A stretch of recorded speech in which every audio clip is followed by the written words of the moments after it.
más simples, más básicas. Bueno, Miguel Ponce está aquí con nosotros, es economista, le agradecemos muchísimo por haber venido en la tarde de hoy. Gracias. Porque, decía yo, Miguel, tenemos que hablar de economía, por estas horas la economía está en el centro de todas las miradas. Sí, yo diría no precisamente por buenas noticias, ¿no es cierto? Así es. Estamos en el marco de una semana, yo diría bastante potente en cuanto a hechos. Sí. Los primeros son internacionales y los segundos son nacionales. Si miramos internacionalmente, acaba de finalizar, porque esto tiene implicancia directa con nosotros, sí, la gira más loca que se recuerda en la historia de un presidente de los Estados Unidos. Sí. Es decir, esto lo podemos resumir así: mientras Trump destruye, Putin festeja, sí, y Xi Jinping construye. Es decir, fíjate la síntesis que te estoy diciendo. ¿Por qué destruye? Destruye porque se ha ido a la Unión Europea a pelearse con todos sus aliados. Sí. Ha ofendido a su socio histórico más importante, que es Gran Bretaña, ¿no es cierto? Sí. Inglaterra. Y luego va y hace ese mamarracho que fue la reunión en Helsinki, donde prácticamente en estos momentos se está pensando en los Estados Unidos, pese a la rebobinada de las últimas horas, encuadrar esto en traición a la patria. Sí. Inclusive todos especulan con que hay dos motivos por los cuales podría haber ocurrido esta grosería que fue lo del Helsinki. Uno, un tema de salud mental. Francamente, ya se está poniendo en duda el equilibrio mental, la salud mental, la situación emocional. Y otro, mucho más avanzado y mucho más, yo diría, en el cual si hubiera que poner dinero de apuestas, la gente lo pondría en este segundo. Sí. Es decir, ¿qué tiene Putin que sea peligroso para Trump, sí, y que le pueda generar un grave daño como para haber logrado lo que logró? En cómo, esto que aparentemente, sí, porque yo decía que tiene mucho que ver con lo nuestro.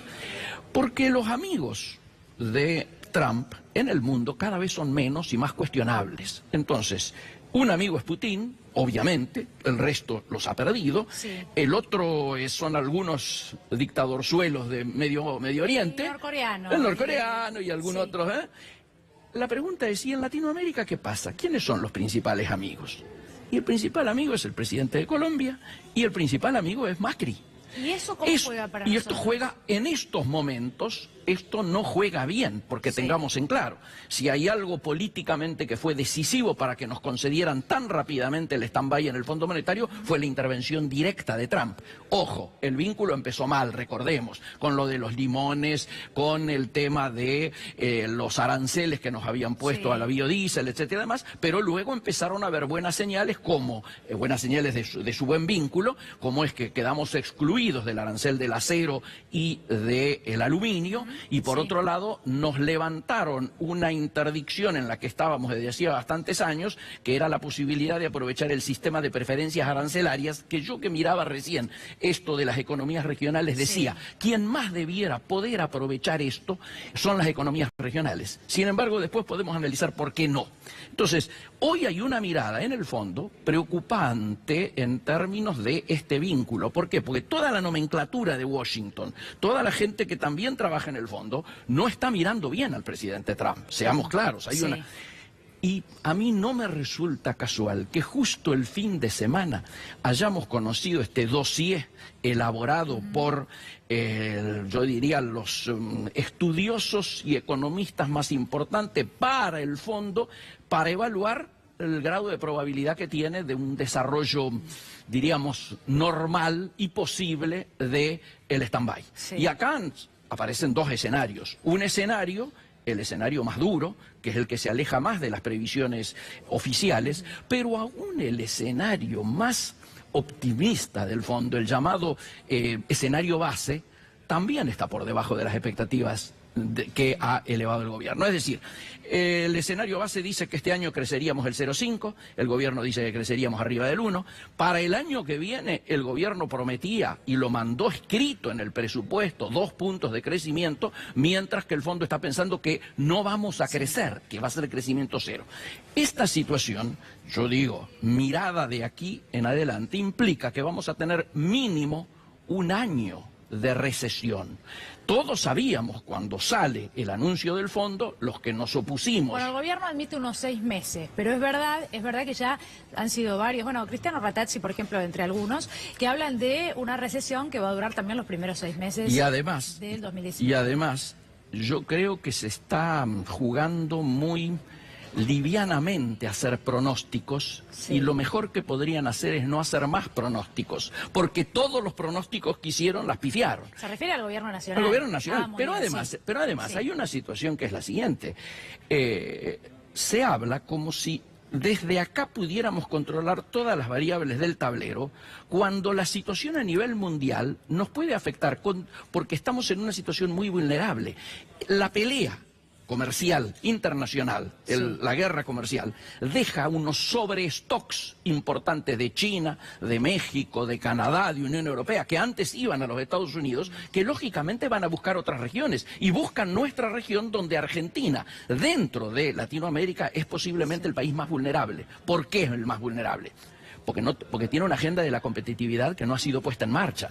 Se ha perdido el tiempo en cuando estaba Cabrera. Ahora sí que está intentando recuperar, pero claro, tiene la limitación de que juega en el fondo. Si él quiere bajar las tasas, que es uno de los elementos centrales de afectación a las pymes, tiene que pedirle autorización al Fondo Monetario. Sí. Y este es un condicionante que no solo se da en esto, sino que si también se repitiese algún tipo de corrida bancaria, para que el Banco Central pueda intervenir, también tiene que autorizarlo el Fondo Monetario. Me interesa lo que explicaba sobre las economías regionales, porque claro, es un tema al que no se le ha prestado demasiada atención, no se le está prestando demasiada atención, y la situación de los productores es realmente muy preocupante en algunos casos. A ver, ¿por qué en un contexto mundial que debería favorecernos esto no sucede o no se aprovecha? No lo sé. Te lo resumo en un ejemplo. Yo voy a China a menudo, sí. Hablo con el embajador Diego Guelarayá. Él ha conseguido que hasta el año pasado solamente entraba carne enfriada y sin hueso. Él consigue que, luego de hacer todo un decurso, diríamos, vinculado a situaciones sanitarias, entre además carne congelada, con hueso y además corderito patagónico. Lo tomo como ejemplo de una economía regional que estaba muy en crisis. Hace 10 años que la Patagonia tiene en crisis el tema del corderito patagónico. Lo consigue. Sin embargo, no se puede exportar. ¿Por qué? Porque estamos caros. Porque el tema... O sea, los chinos te pueden conceder, que es lo mismo que nos pasa con Estados Unidos, lo que yo explicaba recién. Estamos ahora con la posibilidad de aprovechar el régimen de preferencias arancelarias. No lo podemos hacer, ¿por qué? Porque estamos caros. No nos van a comprar si estamos más caros, por más que logremos tener aranceles favorables. ¿Por qué? Porque para muchos... El problema era solo cambiario, y acá la competitividad cambiaria es una condición necesaria pero no suficiente. Si seguimos siendo los tontos del barrio y pagando la mayor cantidad de impuestos y no hay una reforma impositiva favorable a la producción, al empleo, al mercado interno, obviamente no vamos a ser competitivos. Si seguimos pagando los costos logísticos más caros de la región y seguimos privilegiando el camión, que sabemos que sale mucho más caro que el tren o que las vías fluviales, y bueno, vamos a seguir con situaciones en las cuales no podamos aprovechar y nuestras economías regionales van a seguir sufriendo. Pero además, mientras tengamos estas tasas, ¿cómo vamos a descontar un cheque, el financiamiento de las pymes que no tienen espaldas para resistir? Y el elemento que ahora ya empieza a pesar fuertemente es que, teniendo una economía dolarizada como la que tenemos, es decir, si nosotros miramos cualquier rama industrial de las importantes, una importante es la automotriz, perfecto. El complejo automotriz integrado con Brasil, etcétera y demás, que anda bien, Brasil ahora está tironeando, bueno, tironeando digo en términos de demanda, arriba del 70% de las autopartes de un auto nacional son importadas, por lo tanto están dolarizadas. Si vamos a la alimentación, otra de nuestras caballitos de batalla a nivel internacional, arriba del 45% de los insumos son importados. Si vamos a los laboratorios nacionales, los medicamentos, industria argentina, tienen un 65% de insumo importado, ni hablemos combustible, que es arriba del 80%. Entonces, esta situación tiene que ser contemplada. La verdad, Ponce, que resulta muy preocupante. Ayer conocíamos los últimos datos de inflación de junio, la estimación para lo que va a ser... Ojo, cae muy mal en el momento que llega Lagarde, porque Lagarde hubiera esperado una baja en la inflación, algún dato positivo. Yo creo que no es casual que el presidente hable hoy. ¿Por qué cree que llega Lagarde ahora? Bueno, yo creo que primero... luego del paper al que hacíamos referencia recién de este fin de semana, donde los horizontes planteados son preocupantes, Lagarde viene, a mi juicio, y ojalá el presidente se adelante hoy y tenga una muestra de generosidad y de madurez, y convoque a un acuerdo político, económico y social para el crecimiento, no para el recorte y el achicamiento, porque lo venimos pidiendo desde el momento en que supimos que Macri era elegido y por lo tanto iba a estar en minoría a nivel parlamentario. Lo pide la Unión Industrial, lo pide la CGT, lo pide la Iglesia y ahora lo pide el Fondo Monetario Internacional, porque lógicamente quiere saber si esto que se está firmando hoy va a ser respetado por el conjunto de la sociedad, particularmente estando a un año del final del gobierno. Es decir, el acuerdo de stand-by abarca un año de este gobierno, pero 2 años del que viene. Por lo tanto, es imprescindible que haya ese acuerdo. Y las condiciones están dadas si hubiera generosidad. ¿Por qué?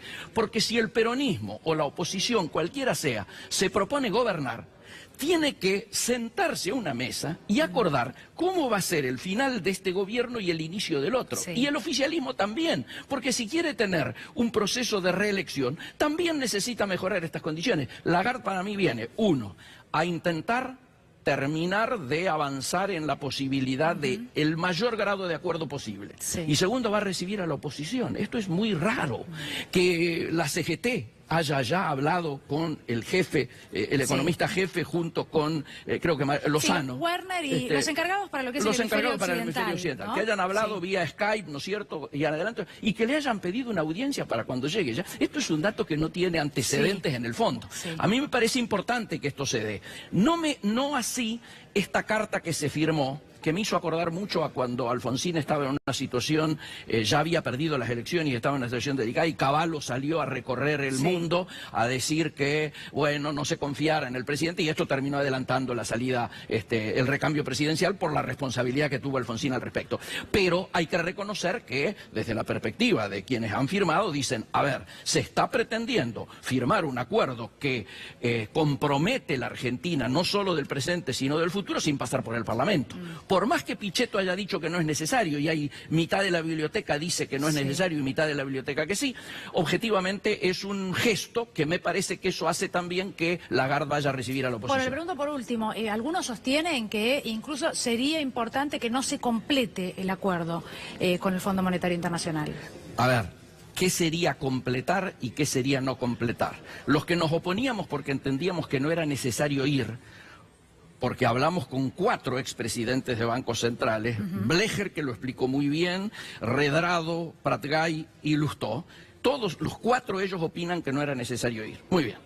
Ahora, una vez que se fue, lo importante es ver de qué manera se cumplimenta sin que los efectos de estar bajo stand-by lleguen a una situación de máxima gravedad. ¿Cuáles son los 3 efectos? Obviamente la caída del salario real. El segundo elemento es la recesión. Y el tercero es el crecimiento de la desocupación.